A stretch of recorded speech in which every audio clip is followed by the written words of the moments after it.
Well, hello there, friends. Welcome into another episode of the Web Design MBA podcast. I want to ask you a question as we get started on what I hope will be a game changing episode for you. Have you ever wondered why some business owners are tremendously successful while others simply spin their wheels? Now, often you can actually see this in the same line of business. You can look at one person in this line of business and another person in the same line of business and think, why is one so much more successful than the other? Maybe you've even wondered this about your business. Now, I think I know why. And it's a mindset shift that will absolutely change the game for you if you'll receive this advice and apply it. Before we dive in, let me apologize. I've been a little under the weather for about a week or so, and so my voice is not exactly 100% today. Please forgive me for that. But I think that this will help you regardless, if you can look past my inadequate voice. So Dan Martell, he's the author of a great book called Buy Back Your Time. And he's got a saying. He says that 80% done is 100% awesome. Now, the context for him in saying this is in delegation and in scaling, okay? Because Dan is the creator of something called SaaS Academy. Dan is somewhat of a SaaS legend, big time investor, and knows how to build SaaS businesses. And so he's really big on scaling up and only doing that which is most important to you. And it's going to make the biggest impact from you on the organization. But I want to apply this same metric, again, 80% done is 100% awesome, to your entire attitude towards business. I was having a conversation with a friend at church the other day, and he's also in our space. He's in the web and marketing business, and he told me that he was just surprised how well networking was working for him, because he thought that it wasn't going to work. He thought it would be a huge waste of time.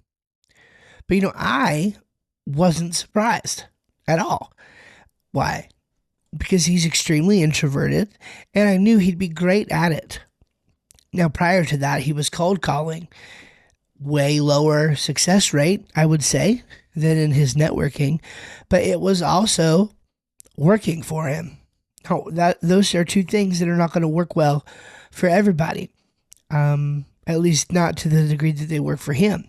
I told him that those things go into the hate, but we'll do them before I go out and get a job category for me, right? Obviously, if I have to, I will go to networking events. If I have to, I will cold call.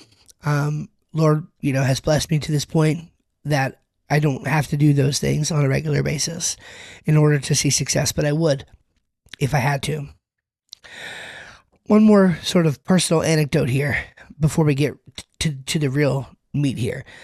I am surrounded by perfectionists. Now, I have never been a perfectionist.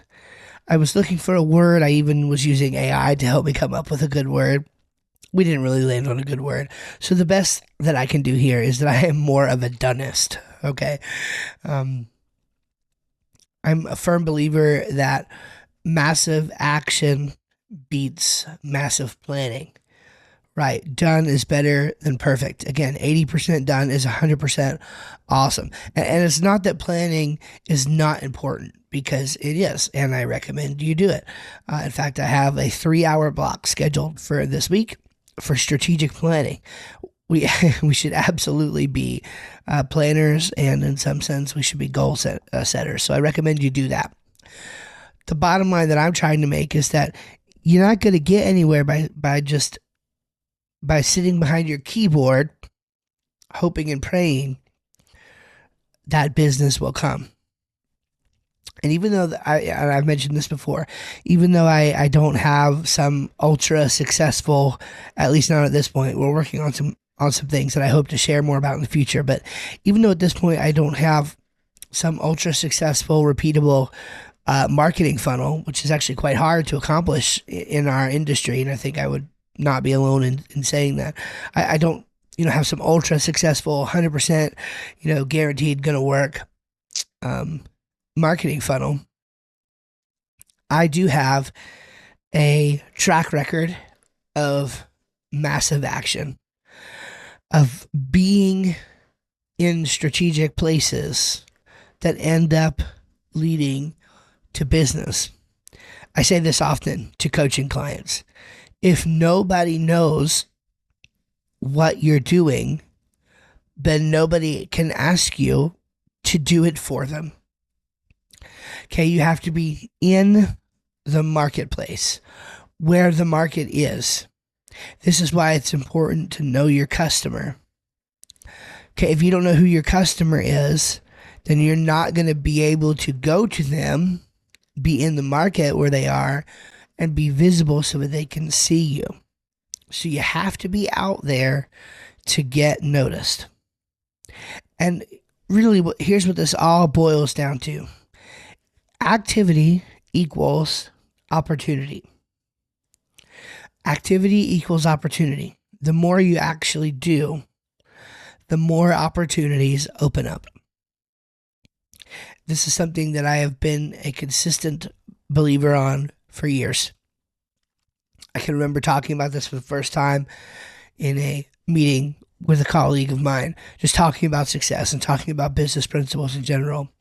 And I was like, here's the thing that always, things just always end up working out. And, in me, many of you know already, I am a person of faith, a person of prayer. I trust in God for the success of my business. I give him the glory for the success of my business.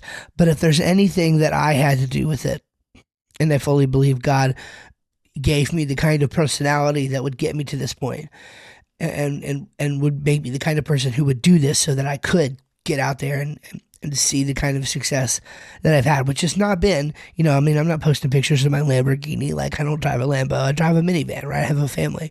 I'm a normal guy, just like many of you. But the one thing that I can contribute of my own to this consistent success that I've had is a willingness to be active. It's consistent activity over a long period of time with lots of prayer and trust in God.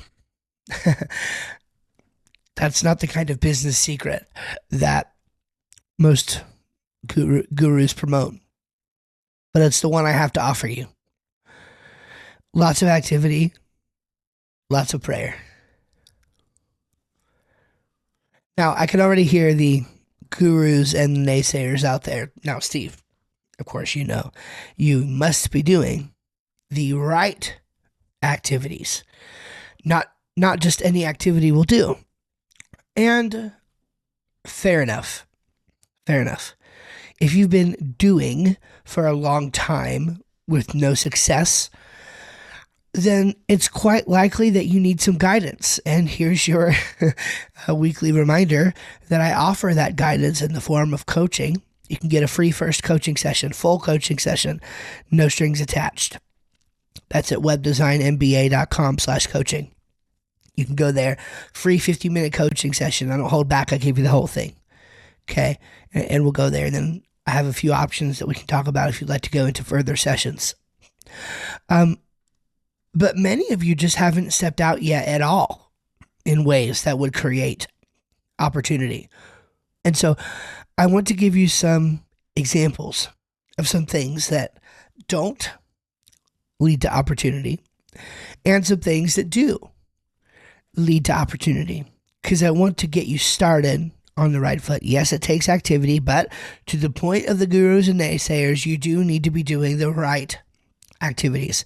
Now, in my defense of this overall concept that activity equals opportunity is that at least if you do something, over time you learn about what doesn't work and what does work.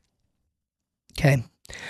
But there are some activities that I can shortcut the process for you, and I can tell you right away don't contribute to your long-term success, and some things that do. So I want to get you started on the right foot. So what are some things that don't lead to activity? Well, here's three. Tweaking that logo endlessly. Can I just tell you, nobody cares about your logo. Nobody cares about your logo. Yeah. Yeah. It took me a long time to learn this lesson. I am a believer in branding. I rebranded my entire public facing presence of my companies so that I could more easily speak to the target audiences. Branding is absolutely important. Having a good, impressive logo is important. But I know people. I'm thinking of one guy in particular right now who, at least at the last time I heard him talking about this, had been in business for 16 years, building websites, and literally did not even have a website of his own. If you can build a website business without even having a website, you don't need to worry what your logo looks like. This guy's closing deals without even a website. And some of you are just tweaking the logo, hoping and praying that the 3 visitors that come to your website every month, one of them at least is going to look at your impressive logo and be like, wow, I should really do business with that guy. I kind of hope I'm stepping on your toes, because I need you to realize that that's not going to work. I also need you to realize that I've been that guy, and it didn't work for me either. How about this one? Fine-tuning that about page. Man, that about page, I'm telling you, as they say, it is true, your about page is the second most visited page on most websites. So that one's got to be important, right? No, not in the long run. Especially not in the short term. That about page is not going to get you 5 new clients this month, or even 5 new leads, 5 new opportunities. It's not going to do any of that. Fine-tuning that about page does not equal opportunity. Okay? Don't waste your time with it. What about this one? Posting every 3 months on your dead Instagram account. Nope, that does not equal opportunity. Posting on social media is a good thing. Instagram is a good thing, but you got to work it. And once every 3 months on an account with 30 followers, that is not a consistent Instagram strategy or social media strategy at all. These things don't lead to opportunity. So let me give you 3 things that I think do lead to opportunity. First is attending a local networking event. Yep, that's opportunity. If you go attend a local networking event, you are putting your face out there in the midst of the people who can actually buy your services, and you are, uncomfortable as it may be, explaining a little bit about your services and who the right target audience is, and you're connecting with people in the process. You're building important relationships. Getting in on the local networking scene in your area could be radically transformational for your business. It really could be. That's positive activity. That's good activity. Here's one: writing a blog post and then sharing tips from it all week on social media. That's opportunity. Take some time on Friday to write a blog post. Publish that blog post on Monday. And then Monday through Friday, pull out a snippet from that blog post and post it on social media. Lather, rinse, repeat. Okay? That's activity. Bonus points if you actually share that social media post, each one, on your personal Facebook account. I would put it on a business account to start with, and then share it from the business to your personal, so that you are not posting directly from your personal account, but which you could do. Don't get me wrong. You could do that. But if you do this, it also gets people used to the fact that you have a business, and it gets them following your business. And then maybe you could eventually switch to just posting on the business account, and then you could make it more automated. How about this last one? Sending a helpful email to clients and then reminding them in the PS line that your business actually runs on referrals and that you'd love to have some from them. That equals opportunity, right? Send a helpful email, send a newsletter email. You could make it all work together. You could write that blog post every Friday. Every Monday, you publish it. Every weekday, you share the social media. On Tuesday, you send out a newsletter letting people know that the blog post was published yesterday. And then in the PS line, you make sure to remind them that your business runs on referrals and that you would absolutely love for them to recommend your business to someone. That is like a whole activity system there that I just gave you that would probably lead to more success than whatever it is you're doing or not doing, as it were, right now. Now, lots more examples could be given, but here's the bottom line. Put yourself out there. Make things happen for yourself. Do activity, even if it's imperfect. Imperfect action is better than perfect procrastination. 80% done is 100% awesome. Activity equals opportunity. Get out there, show up, and the game's going to change for you. It just is. All right, God bless, guys. I hope this was helpful to you, and we'll catch you in the next one. Don't forget, head over there to webdesignmba.com/coaching, and let's talk. All right, you guys take care.